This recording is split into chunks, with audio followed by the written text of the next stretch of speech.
Most of you will have seen my Audi 100 on the show scene or in the Audi Performance magazine, and if you've seen this car you will know that it hasn't got, it's obviously a resto mod.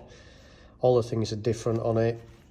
1.8 20 valve turbo engine, which is in this, and we've also here got Project 2. This is what we're doing for a customer. It's another 100 Audi coupe, but just to give you some of the idea of some of the problems that we face with doing engine swaps and swapping stuff over from old to new. As you can see, we took the engine out.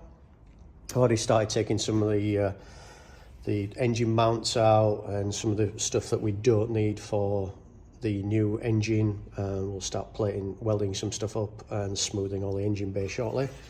But the engine and gearbox over here, and most of you probably won't have ever seen this.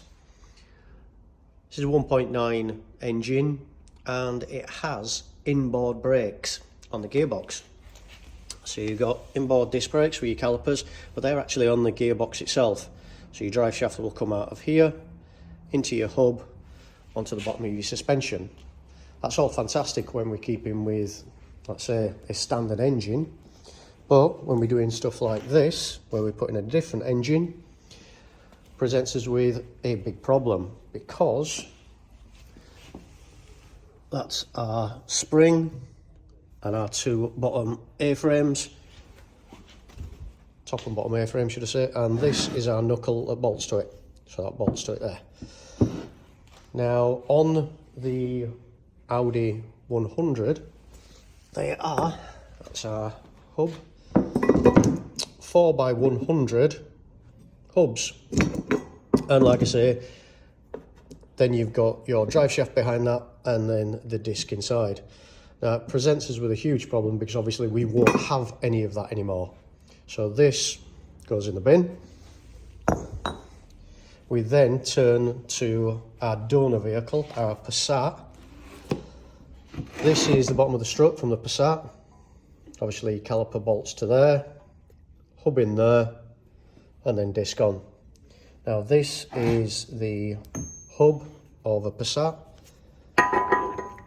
Fits in there, and as you can see it's stepped for the bearing. The bearings are too big for the Audi hubs. Audi knuckles should I say. So what we've done is we have taken a standard Passat hub, we've machined it down, so we took that little step off the bottom. That will then had a bearing, special imported this from America. This is the only place we could find these bearings. That bearing will be pressed onto there and then pressed into there. Once we've done that, this is just a sacrificial bearing that we've just ordered just to test everything out for the sizes. But it fits lovely. We'll press it in, then that will give us our measurement then for where we want to put a groove for a circlip. Once we've got that, that will allow us to then press the bearing in, should I say, will then give us 5x114. So it'll allow us to get more choice in wheels. We've got to make a spacer on top of here because the disc actually touches the knuckle, so that's not too bad, but we can overcome with that. Once we've done that, then we can make a bracket that will probably weld all the way around here that will then accept our Passat calipers. So just another thing that you've got to come across when you're doing builds like this and doing engine swaps. You won't think you'd have to change your suspension, your brakes, but unfortunately you do with this vehicle.